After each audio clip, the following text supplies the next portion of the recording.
You may not know this, but I'm kind of a Kingdom Hearts fan. But I also accept the fact that Square Enix and Tetsuya Nomura did a terrible job telling the story in a way that doesn't require multiple charts, Venn diagrams, Nicolas Cage telling you he finna steal a national treasure. Basically, you needed help trying to figure out how the fuck the story went if you wasn't paying attention. It's a series that I have love and hate for, and over the years, that feeling hasn't really changed. Now imagine it's 2002, and you're a young gamer, and you see a trailer for a game on TV that you never thought would exist. Disney and Final Fantasy characters in one game, and the song that's playing in the background has every emotion that you never knew existed. Hell, you never even felt emotion at that time.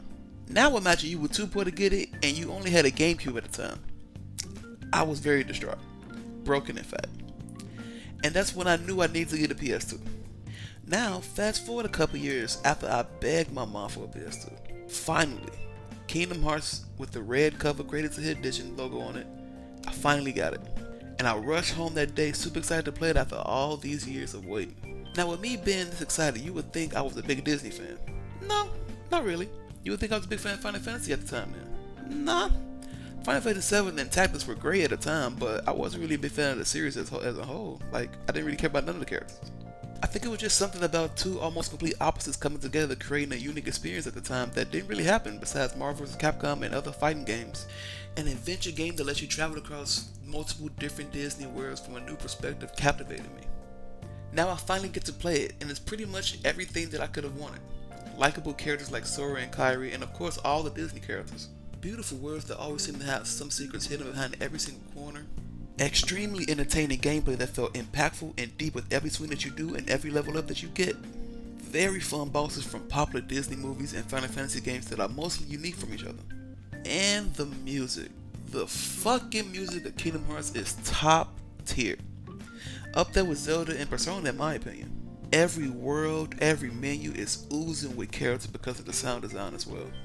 There's never a dull moment because of the OST. And that's right from the beginning of the game when you hear a remixed version of Simple and Clean, which is my favorite by the way. I know more people will probably prefer Sanctuary from Kingdom Hearts 2, but I just think every single version of Simple and Clean is a bop. Every single one that came out over the years. And I could go on and on, but I'd be dragging it. Just knowing that Kingdom Hearts music is golden and deserves way more recognition. Way more. Not to mention they added unique enemies called the Heartless as well, and their personality is basically the star of the show. From the regular Heartless to the bosses, they are all animated and designed in a simple yet unnatural way. I love the bright colored gold eyes and their very color designs. For a group of enemies that's supposed to be like darkness basically, funnily enough they can be pretty bright and colorful. And the biggest thing that Kingdom Hearts did was give me a story that made me want to actually see the ending. I wanted to see the conclusion and see if everything worked out in the end. Huh? Now hear me out. I know you hear all the time from the gaming community that the story makes no sense and is dumb. And you might be right, but mostly because of how it's presented, but I'm getting a little bit ahead of myself. Playing Kingdom Hearts made me fall madly in love with gaming. Something about Kingdom Hearts clicked for me. It gave this young boy who was looking for something simple a distraction from something and something more fulfilling at the end. Now to sum up Kingdom Hearts 1 as best as I can, here we go. We got Sora, Riku, and Kairi on the island wanting to make a boat and go on an adventure. Sora's the easygoing type of character and Riku seemed like the strong, confident type.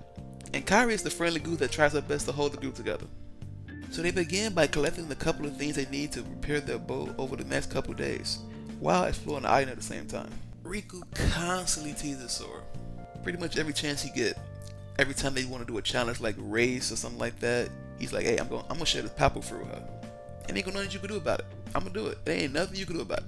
And the fruit that Riku basically wants to share with Kairi has a legend behind it. If two people share one, their destinies become intertwined. That's some deep shit. They'll remain in each other's lives no matter what. Basically, this shows their dynamic, both strongly caring about Kairi and each other, but constantly competing to see who's better in different ways. By the way, I remember Riku beating my ass in that one fight a few times, before I finally beat his counterattacking ass. Fucking athletic bastard. Eventually, Sora goes back to the secret place behind the big tree that Riku and him found as kids and begins drawing himself, giving Kairi a apple fruit. While doing so, he is approached by a man in a cloak who tells him that the world will be consumed by darkness and then basically disappears like Batman. That would have fucked me up as a kid. But Sora's a likable idiot, so he let it pass. And that night a storm is happening, and Sora, scared that the raft will be destroyed, rushes back to the island to protect it. This also is the only time we hear someone who may or may not be Sora's mom. I wonder how she feels knowing her son has basically been gone for multiple years with a talking dog and a duck trying to save the universe. If he told her that, she'd probably assume he was on drugs. Some type of drugs, you know? But anyway, the door that connected their world to the other worlds opens up and their island is attacked by the Heartless. Sora sees his world being attacked by the Heartless and runs to look for Riku. He finds Riku by the Papu tree and basically asks him to come help him, and he says no. The door is open and he yells he is not afraid of the darkness and begins to descend into it. Sora reaches out to him but to no avail, and before the darkness can consume him, he is chosen by the Keyblade and given the power to fight the darkness. Got a big stupid ass key, big dumb ass key.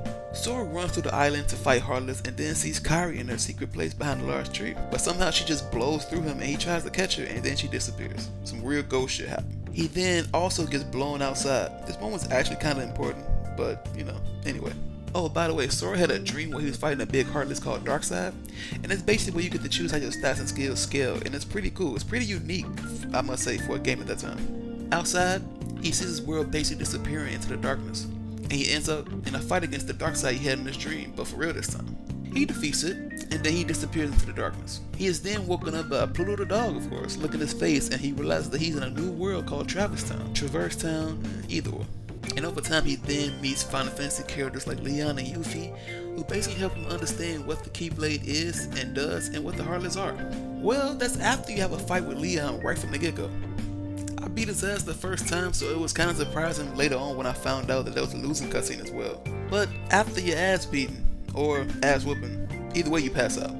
During this time, Donald and Goofy are looking for someone with a key because King Mickey disappeared, leaving a letter behind saying that the key is the key to their survival, and also that Leon will point them in the right direction. Through a bunch of cartoony hijinks, they end up together and eventually decide to travel together to find their missing friends. How do they travel, you ask? In a ship, of course. A gummy ship. I'm not gonna lie, I hated the gummy ship mission as a kid. They're okay now, but back then I just wanted to get back into the core gameplay that I loved. And I love discovering new worlds, but I hate having to get them. Now at this point, you're basically going through different Disney worlds and seeing their stories told out from a more Final Fantasy style, and from Sora perspective. So you don't necessarily get everything, but the moments that the game jumps you in at are usually the moments that you really want to see anyways. Sora's goal is to stop the Heartless from destroying each world by locking the keyhole of each world. The keyhole basically represents the heart of each world. It is also what allowed the Heartless to enter each world in the first place, and as long as it remains unlocked, they will keep coming in. So Sora gotta lock that motherfucker. Oh, and Heartless steal people's hearts, by the way. Just a fun fact. I mean, if you didn't know about the name Heartless, I don't really know what to tell you. And sprinkled throughout your journey, you're getting cutscenes of the big baddie villains talking shit about you basically, and how they'll defeat you. Then ultimately, they get defeated one by one, and then they continue talking shit about the villain that just lost, talking about they better than them. It's kinda cool seeing different Disney villains interacting with each other like that. You continue forward, you are re-shown Riku basically been manipulated by Maleficent into thinking Sora has moved on from him and Kairi and found new friends with Donald and Goofy. And of course, him being a dumb emotional kid as well falls for it slowly.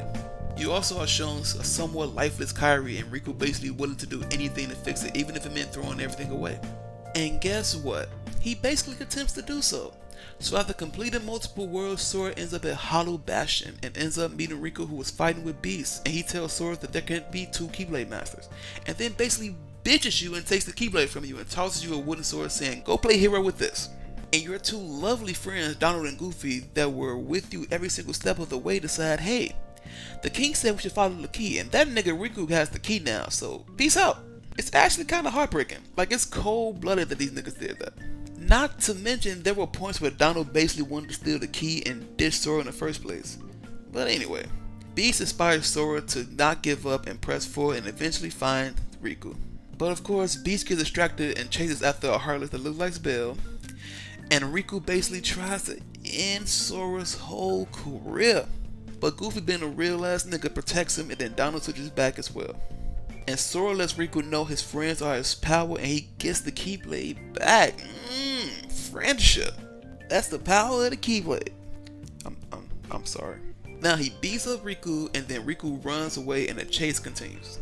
Riku, who was basically running away like Light Yagami, is approached by the cloaked man in the beginning of the game, and is told, hey, you weak as hell, and if you let that darkness in, you'll be way stronger. You become a real boy.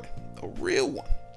And you know what he does? He lets the darkness in, and he gets a really cool design, if I do say so. So a quick summary of Maleficent and the dude who took over Riku's body goal is that by kidnapping the different princesses of each world, they will be able to unlock Kingdom Hearts, which is basically the heart of the universe, and each world's keyhole is connected to it. Maleficent, after capturing the 7 princesses of Heart, wants to capture and rule over all the worlds with the power of the Kingdom Hearts.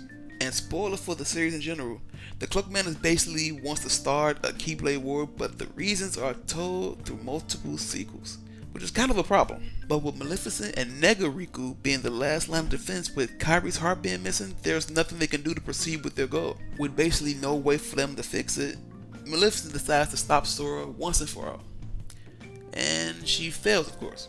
After you beat up the black ass dragon, you confront and finally fight Riku again.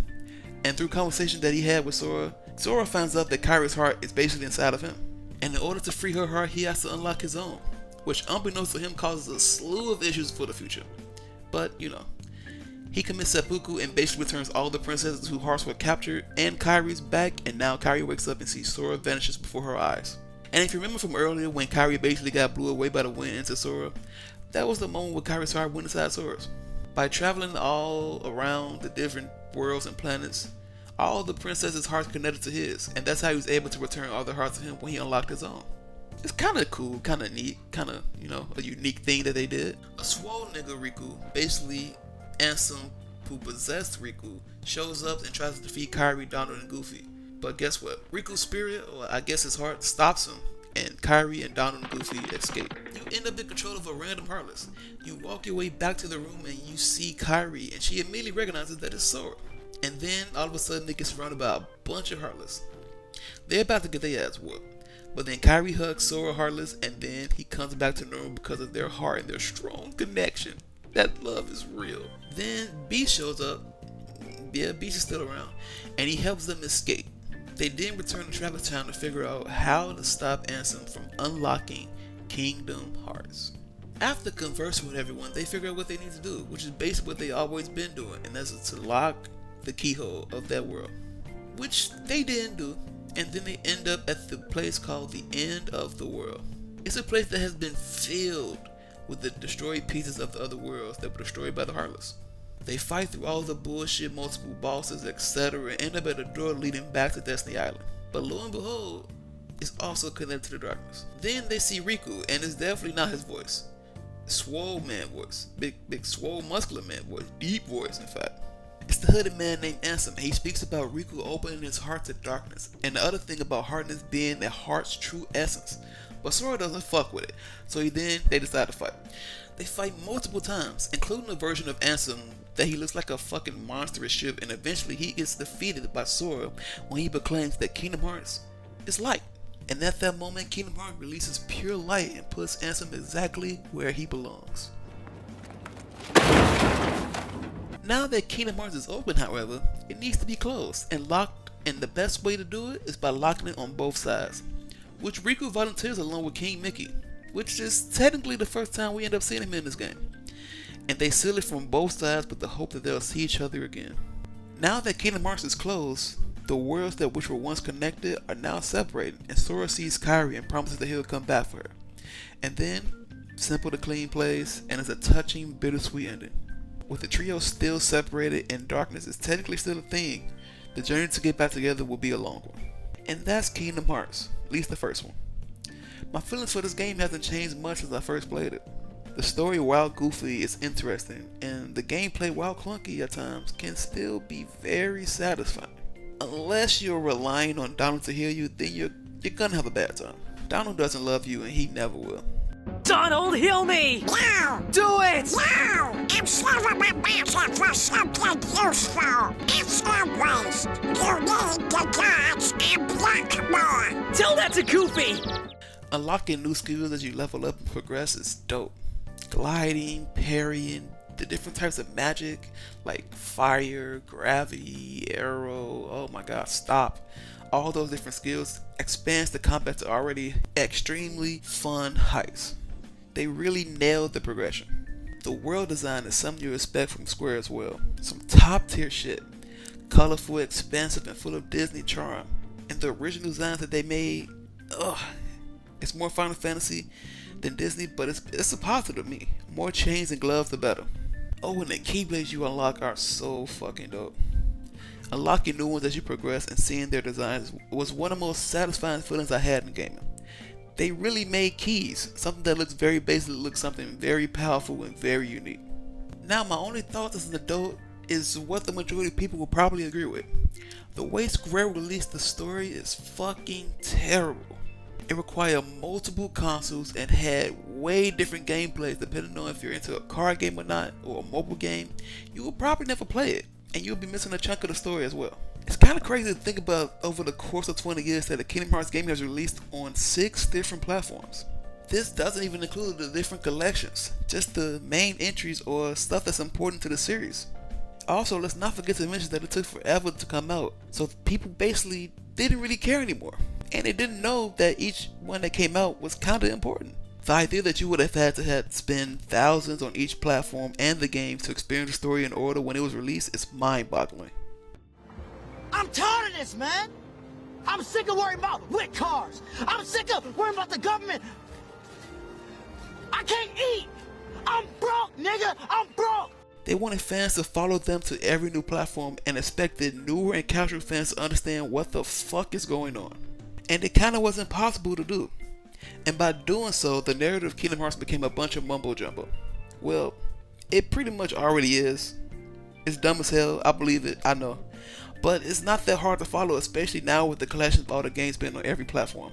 And the games that didn't get added were given short movies to sum up what you needed to know. But I'm an obvious bias fan, and I know it won't change perspective of the people that already have their own opinion of this franchise, but I just believe that it never had a chance because of how it was released. Kingdom Hearts will always have a place in my heart no matter how bad it gets. As a Silent Hill fan and a Resident Evil fan, I know how bad it can really get. It can get really fucking bad. So, from a young kid to a semi-functioning adult, I'm thankful that I had a chance to experience the game multiple times throughout my life. No matter how dumb it truly is, that's kind of its charm. And that's kind of my experience. That's kind of my emotions about Kingdom Hearts. It's a flawed masterpiece in my opinion. A very flawed masterpiece. But nonetheless, I think it deserves all the love and kind of all the hate that it gets.